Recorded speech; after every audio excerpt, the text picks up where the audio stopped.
हे WhatsApp everyone, मेरा नाम है अनिल कश्यप और आप देख रहे हैं बुक्स टू रीड। आज बुक्स टू रीड की जो ये सीरीज़ मैं शुरू करने वाला हूँ, ये निक्स द ट्रिक्स सीरीज़ है। इसमें हम लोग शॉर्ट टाइम में मैक्सिमम कंटेंट को कवर करने की कोशिश करेंगे और यहाँ पर बताई हुई जितनी भी चीज़ें होंगी वो कहीं ना कहीं से आपके एसएससी या बैंकिंग एग्जामिनेशन से रिलेटेड रहेंगी। तो आज का कंटेंट हमारा फर्स्ट डे का कंटेंट है जो नो वन और नन के बीच में है और इसका यूज़ हम लोग किसी सेंटेंस में कैसे करते हैं वो मैं आपको इसमें बतलाने वाला हूँ। ये छोटी सी वीडियो रहेगी लेकिन बहुत ही इंपॉर्टेंट है। तो वीडियो पे हम लोग कंटिन्यू करते हैं आगे और इस वाले पॉइंट को समझते हैं। तो देखिए, नो और नन जो हुआ कोई खास नहीं है, आप इसको टफ मत लेना, क्योंकि कभी कभार ऐसे होते हैं ना, कुछ ऐसे वर्ड आपको मिल जाते हैं एसएससी के एग्जामिनेशन में, एमसीक्यू में, जिसमें ऐसा होता है कि आपको समझ में नहीं आते रहता है कि भाई ये कैसे एक दूसरे से अलग है। तो ये एकदम छोटा सा पॉइंट है। वैसे मैं बता दूं, ये जो आपको कंटेंट में पढ़ा रहा हूँ इसकी पीडीएफ आपको वीडियो के डिस्क्रिप्शन में मिल जाएगी। आप वहाँ जाकर के इस वीडियो को डाउनलोड कर सकते हो और वीडियो को डाउनलोड कर सकते हो और साथ में आप ये पीडीएफ भी डाउनलोड कर सकते हो।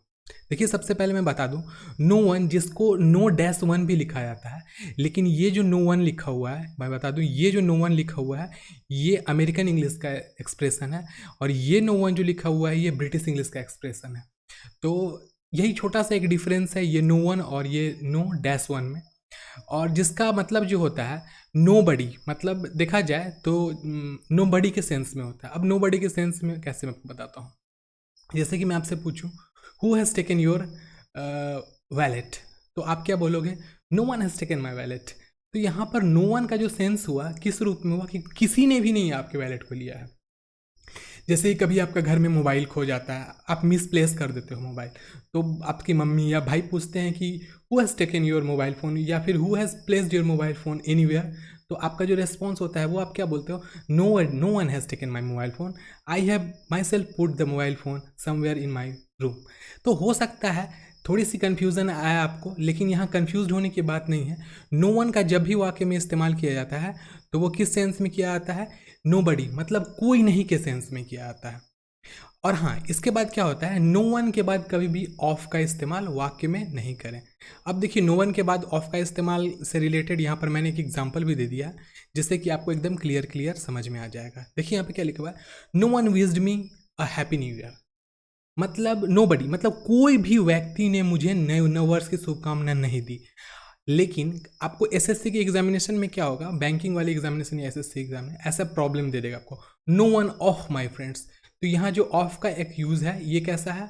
ये रिडंडेंट है, ध्यान रखना है इसको। ये कैसा ही यूज़ है? ये रिडंडेंट है, मतलब ये किसी काम का नहीं है, आपको ये सुपर क्लॉज के रूप में दिया गया है सेंटेंस में। अब उसके बाद क्या है इसका रिस्पॉन्स क्या? I stayed in all afternoon waiting but no one come, मतलब कि मैं पूरे दोपहर इंतज़ार करता रहा लेकिन कोई नहीं आया। तो यहाँ पर जो नो वन का हिंदी अगर देखा जाए तो ये क्या होगा? ये इसका हिंदी होगा क्या? कोई नहीं। लेकिन कोई नहीं तो किसका बोध हो रहा है?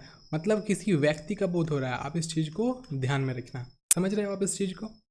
अब देखिए, तो यहाँ तो हमारा कंटेंट नो वन का क्लियर हो गया, लेकिन यहाँ पे जो नन है ये बहुत ही कन्फ्यूज़न की प्रॉब्लम क्रिएट करता है। तो इस नन को समझते हैं, ये नन कैसे वाक्य में इस्तेमाल किया जाता है।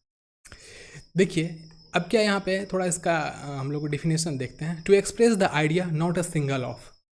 कभी कभार जैसे कि हम लोग एग्जामिनेशन वगैरह देने जाते हैं तो उसमें देखे होंगे कि तीन मतलब चार अल्टरनेटिव्स होते हैं और उसमें सबसे नीचे में लिखा रहता है क्या? None of the above. मतलब नन ऑफ द अर्थ क्या हुआ? To express the idea not a single of. अगर जिस टाइम में हमको एक्सप्रेस ऐसा आइडिया, ऐसा संदर्भ बताना होता है कि एक भी नहीं है कोई चीज़, वी यूज़ नन ऑफ। तो हम लोग वहाँ पे किसका इस्तेमाल करते हैं? नन। नन के साथ ऑफ का जो यूज़ होता है ये बहुत ही फ्रिक्वेंटली किया जाता है। नन के बाद ऑफ एकदम बहुत ही फ्रिक्वेंटली आप जब भी देखोगे तो नन ऑफ, एनी ऑफ, ये आपको मिलेगा। अब क्या है? Not any of, not one of. अब देखिए, कभी कभार ये भी देखा गया है नॉट एनी ऑफ और नॉट वन ऑफ, इसका भी इस्तेमाल हम लोग वाक्य में करते हैं। लेकिन कब करते हैं? जब वाक्य को हमको इम्फेटिक बनाना होता है। इम्फेटिक का अर्थ होता है जोरदार बनाना होता है।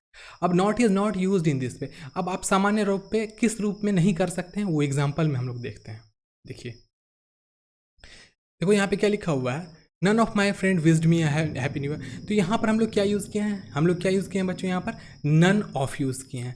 लेकिन यहाँ पर नन का इस्तेमाल, अब देखिए, अगर बाय द वे सेंटेंस ऐसा रहता, अब एक एग्जाम्पल बताता हूँ, नन माई फ्रेंड्स तो नहीं, ऐसा नहीं हो सकता है, क्योंकि नन जब भी होगा आपका उसके बाद में ऑफ आना इंपॉर्टेंट होता है। None of my friends wished me happy new year, I haven't read any of his novel. अब याद रखिएगा, नन ऑफ, एनी ऑफ बहुत ही फ्रिक्वेंटली आपको कॉमन एरर में मिलेंगे आपको। अब यहाँ पर एक और है, not one of my clothes. तो नॉट वन ऑफ मतलब एक भी कपड़े नहीं हमारे हैं जो क्लीन है। अब क्या है, no one of my clothes, no one के साथ हमेशा याद रखना कि व्यक्ति का बोध होता है, व्यक्ति विशेष का बोध होता है। आप इसके साथ कभी भी नो वन नहीं यूज़ कर सकते हैं। किसके साथ, तो नॉन लिविंग थिंग्स वगैरह के साथ। अब have you find any vegetable in the market, तो यहाँ पर हम लोग बोलेंगे नो वन, नहीं, यहाँ पर हम लोग क्या बोलेंगे, नॉट वन। याद रखिएगा, कभी कभार ऐसा प्रॉब्लम हो सकता है जिसमें अगर ऐसा, अब यहाँ वेजिटेबल है तो वेजिटेबल तो व्यक्ति नहीं है, अगर व्यक्ति रहता तो हम लोग क्या यूज़ कर सकते थे, हम लोग नन ऑफ यूज़ कर सकते थे। लेकिन यहाँ पर हम लोग को क्या यूज़ करना पड़ा है, नॉट वन यूज़ करना पड़ा है। तो यहाँ पे ज़्यादा कुछ खास समझने का नहीं है। अगर आपको ये वीडियो यहाँ तक समझ में आ गई होगी तो आप नीचे वीडियो के डिस्क्रिप्शन में जाओ और वीडियो के डिस्क्रिप्शन में आपको इसी वीडियो का PDF मिल जाएगा, उसे आप डाउनलोड कर लो और एक बार पढ़ के देखो, खुद से भी आपको समझ में आ जाएगा। अगर आप वीडियो यहाँ तक देख लिए हैं तो आपसे छोटी सी रिक्वेस्ट है कि प्लीज़ मेरे चैनल को सब्सक्राइब कर दीजिएगा। नीचे यहाँ चैनल के सब्सक्रिप्शन का लिंक दिया हुआ है, और भी ऐसी कंटेंट रेगुलर आते रहेंगी। और प्लीज़ मेरे चैनल पे आप रेगुलर रहिएगा और बने रहिए हमारे चैनल पे, नई नई चीज़ों को हमेशा मैं आपके लिए लाता रहूँगा। तो तब तक के लिए धन्यवाद। नई वीडियो में फिर से हम लोग मिलते हैं। Bye bye and take care.